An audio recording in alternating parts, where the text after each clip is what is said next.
Thank you.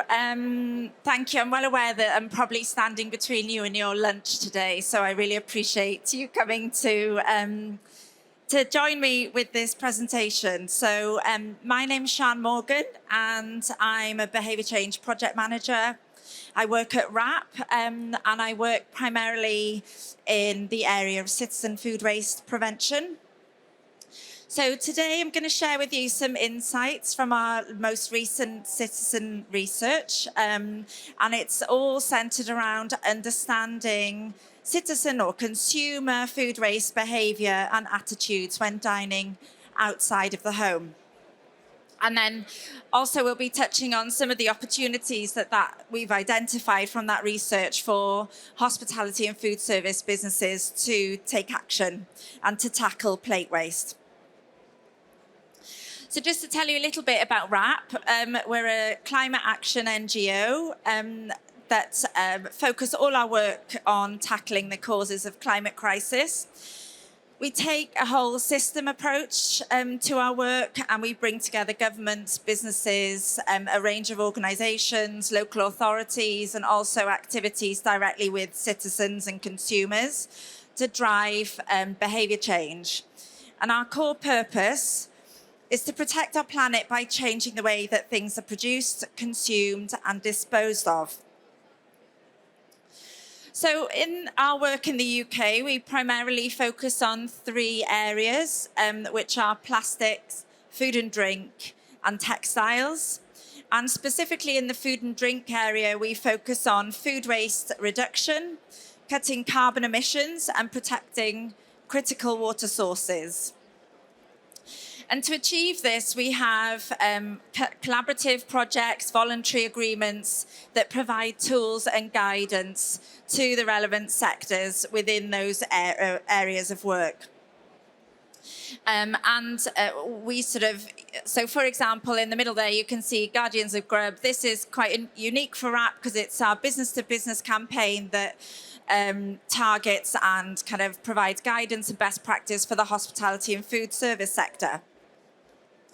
So along the bottom, you might see some of our more recognisable campaigns. These are our citizen-facing campaigns that relate to each kind of key area of work. So it includes Recycle Now, that famous recycling swoosh has come from unWRAPped, and also Love Food, Hate Waste, which delivers our annual Food Waste Action Week. Now, ultimately, we believe the food system needs to change, because an estimated 1.3 billion tonnes of food is wasted each year, which is equivalent to a third of all food produced for human consumption. This figure of waste is particularly exceptional because we know that 70% of global fresh water is used for agriculture, and 30% of greenhouse gases are created by food production. And just to kind of hit that home a little bit, if food loss and waste were a country, it would be the third largest emitter of greenhouse gases in the world. So we know it contributes to climate change, but we also know it's a waste of money and it affects your bottom line. So in the hospitality and food service sector particularly, we estimate that 1.1 million tonnes of food is thrown away each year, and that is equivalent to around 1.3 billion meals at a huge cost to the sector. For perspective, this volume of waste from the sector makes up 12% of the total UK food and drink post-farm gate waste, and it's thought that 75% of that food wasted is avoidable. That means it's food that could have been eaten. Our work on understanding consumer waste out of home contributes to our efforts to reduce this volume of edible waste. And I mentioned Guardians of Grub. So we are, Guardians of Grub is a campaign that is aimed at empowering professionals across the hospitality and food service industry. And we deliver a number of resources and guidance on you can find many of them on the Guardians of Grub website and across our social channels. And we know that food waste can arise in various areas within a hospitality business, from spoilage, from preparation and other parts of the business. But with our latest research, we've really brought focus to plate waste. It's almost that hidden waste because it's the food that is wasted after it's left the kitchens. So I'm going to be sharing with you our insights from this research and give you a sort of snapshot of what you can expect from our new toolkit, which will aim to guide businesses in the sector to measure, reduce, and engage with your customers and staff on the efforts to tackle plate waste and sort of to draw attention to the agenda. Okay, so the main stage of this research was carried out with 4,000 UK adults. We actually carried out this research at the end of last summer, and it was published in the new year. And it focused on those that had a sit-down meal in the last, outside of the home in the past month, with the survey constructed to focus on the most recent sit-down meal. And it gathered self-reported insights on citizen behaviour and attitudes leading to or preventing food waste when dining outside of the home. But we also looked at why food waste was arising. We also wanted to understand how often and the types of food that were typically or commonly being wasted. And we wanted to know what citizens had seen or heard when they were dining outside of the home to get an understanding of how we can engage with them on the topic. And also, of course, this research helps inform unWRAPped's business and citizen behaviour change campaigns and activities. It's worth noting that this research was published, like I said, in the new year, in February this year. But the last time that we published research in the area was 2013. Although we did carry out research in 2020, but unfortunately, due to lockdown soon after, we weren't able to publish it. But what it means is that we have a sort of benchmark where we can make some comparisons over time, get an understanding of where there have been changes or consistencies with research from previous years. And the full, I'll give you sort of some key findings today, but the full summary report, it's not a huge lengthy report, so don't be put off by that, but there's some really interesting insights in the report which can be found on the unWRAPped website. Okay, so we asked citizens about the frequency of dining out, and on average, people were dining out 5.2 sit-down meals outside of the home in the past month. This is actually down slightly from when we questioned in March 2020. And it will be of no surprise that cost of living was seen to have a significant impact on people's decisions to dine outside of the home. It is worth mentioning, though, that there were some groups that reported significantly higher frequency of sit-down meals outside of the home, and they included 18 to 44-year-olds, those with children, dining with children, which I thought was quite surprising, and those with higher household incomes. We also looked at the reasons for leaving food on the plates when dining outside of the home. In 2013, 41% cited that portion was the main reason for leaving food. Portion size, sorry, is the main reason for leaving food. And a similar question was asked in 2022. And a slight increase here. So almost half of respondents said that they left uneaten food because of the portion size. And this was actually followed by receiving items that that were included on the plate that they didn't really like. So things like salads and garnishes were cited. And there continues to be a sort of strong association between large portion size and the levels of reported food left uneaten. And both of these are up since March 2020. And you can see a breakdown here of the proportion of food that is left on plates by course, and those in the brackets there are the 2020 results. So you can see that there's a consistent rise in those levels. However, what's interesting is there was no significant difference between different venues, different venue types, and there were similar levels of food reported, irrespective of which venue people were choosing to dine at.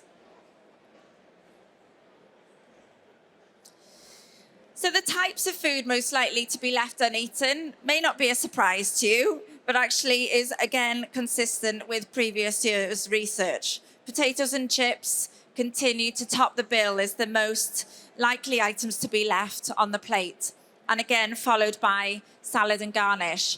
And it's worth noting that actually if we grouped carbs together, so things like rices, pastas, that also would make up a significant proportion of the waste.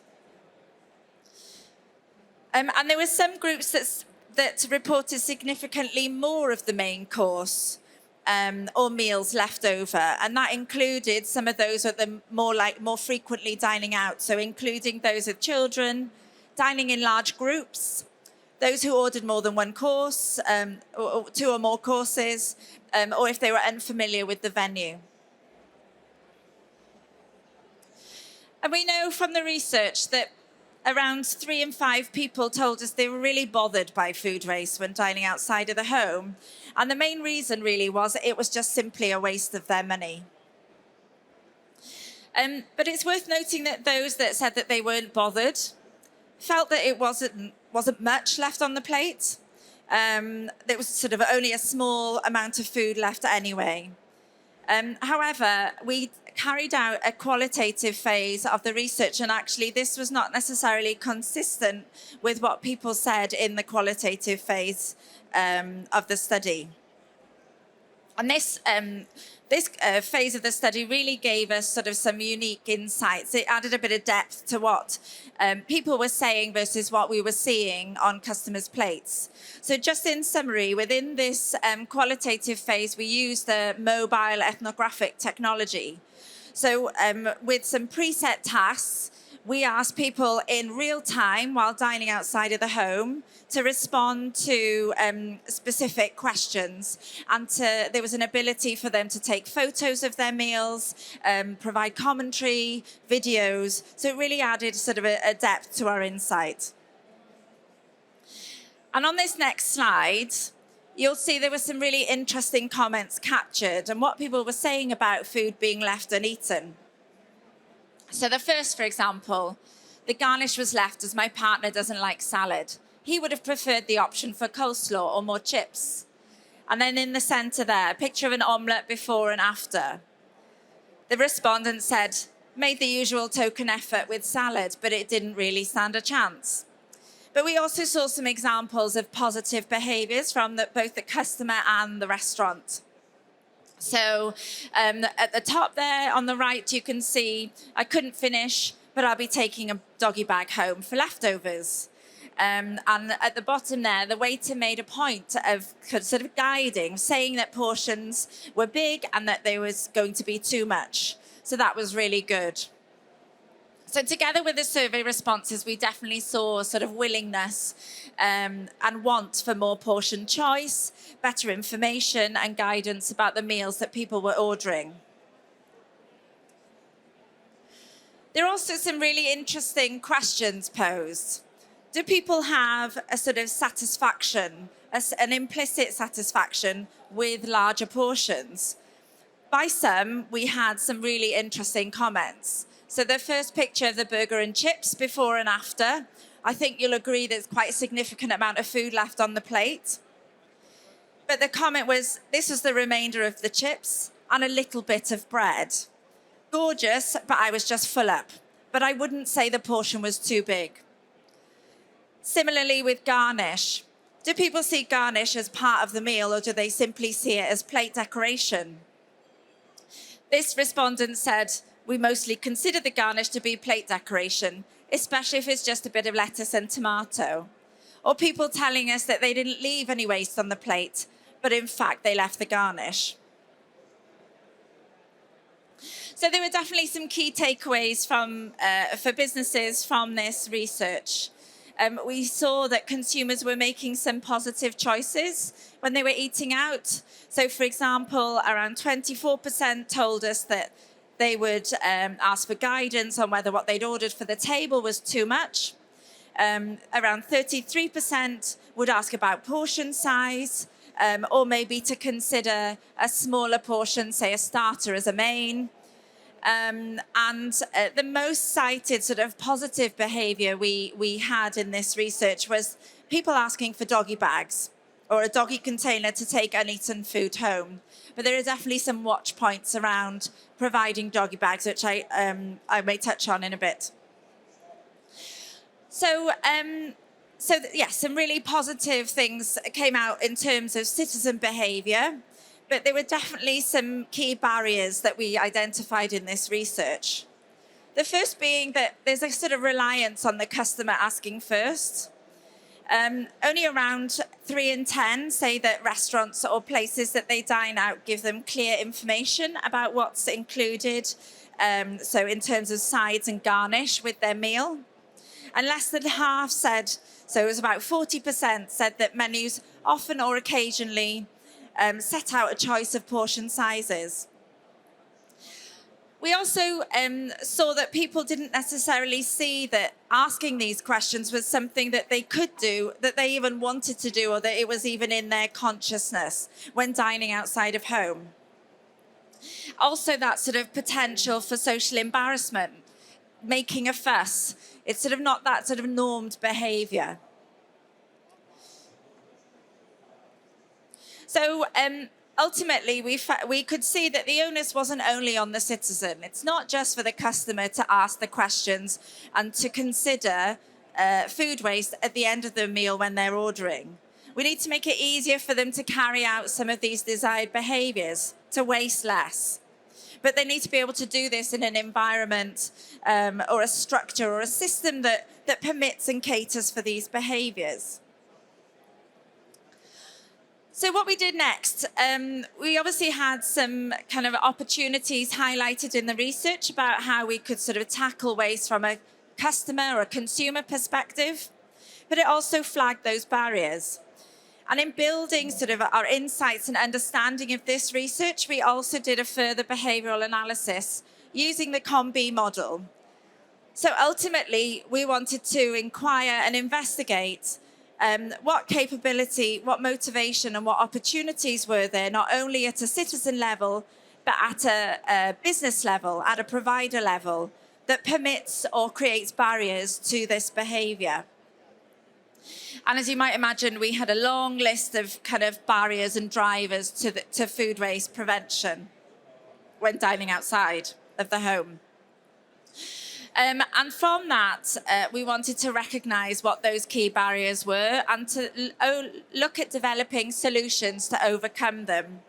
And we took those solutions to a number of sector representatives to get a sense of, well, first of all, to provoke more ideas, speak to the experts, the people, the operational staff that were running these businesses day in and day out. What had been tried in the past? Were there any icebergs? Were there any things that we hadn't considered? And, I just want to make clear what I'll share with you and what is presented in the toolkit is definitely not an exhaustive list. But it gave us a sort of a first sense of, are these ideas and recommendations feasible? Would they work in different subsectors? Would they work for different, to consider the different service offers, be that a la carte, buffet, catering environments?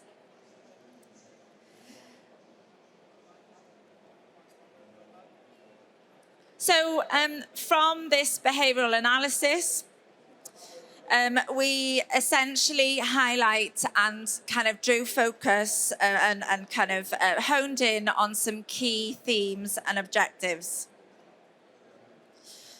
We wanted to understand how might we improve and tackle better portion choice?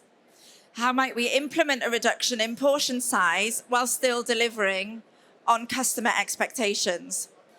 How might we address that perception of value and implicit satisfaction from larger portions? How can we ensure that teams and customers understand the impact of plate waste? And that might be, for example, from the implication of cost for the business, but also to the customer, what that means in terms of efficiency or improvements in service, and of course, those sort of broader impacts of waste. We also wanted to consider how we might improve the information to customers about the food that they order, but particularly about portion sizes and the makeup of the whole dish. And how might we open that conversation and engagement around inquiry and choice when people are dining outside of the home? So we culminated some of our recommendations, some proposed solutions to be tried by the sector within this toolkit to guide businesses on how those steps to approaching plate waste. And essentially, this toolkit centers around 3 key steps. We know that businesses are in a really unique position to influence behaviour, but to first understand where that waste is occurring. So that measurement piece is really a key first step.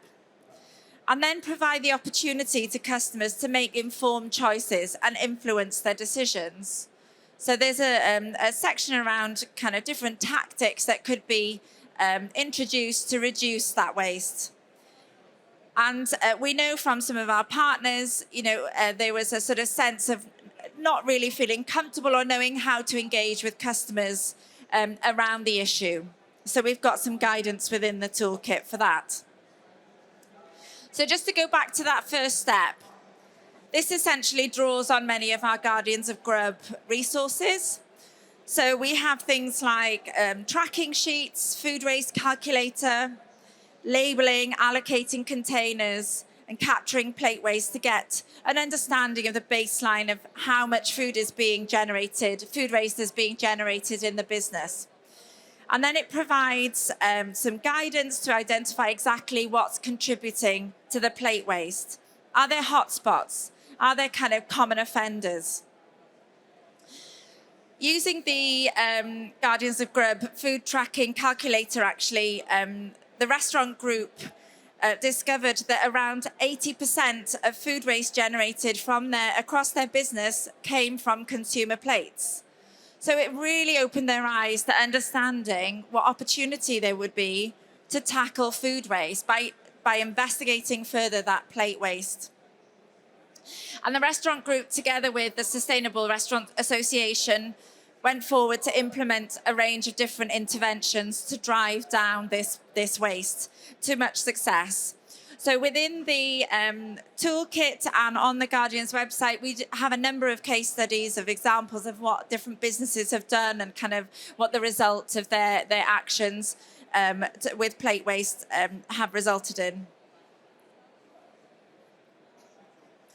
So the second section this is sort of the main section of the toolkit, which, as I mentioned earlier, kind of encompasses those ideas and strategies for delivering change.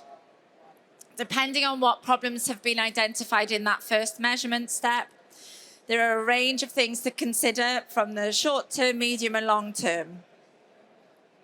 I think it's really important to note, though, there definitely isn't a silver bullet in this situation.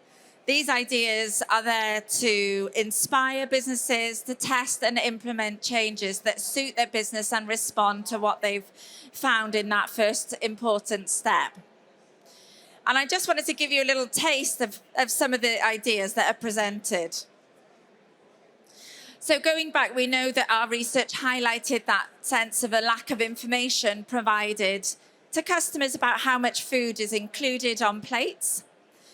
And we know that there's a barrier from establishments around an over-reliance on front-of-house staff, adding more information to already busy menus. So what tactics could be adopted to sort of visualize plate size? It might be simple iconography that indicates plate size relative to other dishes on the menu. We had an example of signage included in buffets that reminded people that fresh food was regularly refilled and they would be welcome to return for more. But actually, don't overfill the plates. Is there an opportunity with utilizing QR technology to expand on that information? Another tactic, another area that we draw focus to, like I said, was tackling that perception of value and volume. If reducing portion size or adjusting one component on the plate is the right solution, we wanted to present examples about how we might still deliver on that customer expectation around value without solely relying on large quantities or large volumes of food. Through the workshops, there were examples of clever presentation techniques, thinking about the plate architecture, thinking about the use of small dishes, ramekins, changing the plate shape so that foods are still presented full. Also consider shifting focus, presenting value in other ways, bringing back the yummy, we like to say. Bring focus to the quality of ingredients, the history, the value, and the effort into producing these dishes. And there are a number of other solutions presented in the toolkit, including getting garnishes noticed. How might portion reduction be presented in the service offer? Opening up the conversation with customers to guide and advise. For example, targeting young diners who we know are high wasters. As food waste champions, can we use children's menus to get that message through? And it's just worth mentioning, I know I said previously about doggy bags. We do address doggy bags within the toolkit.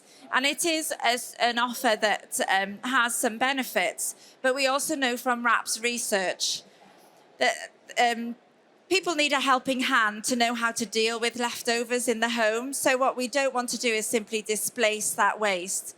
So when offering doggy bags, think about safety guidance, providing confidence for people to know how to use that food in another meal when it reaches the home.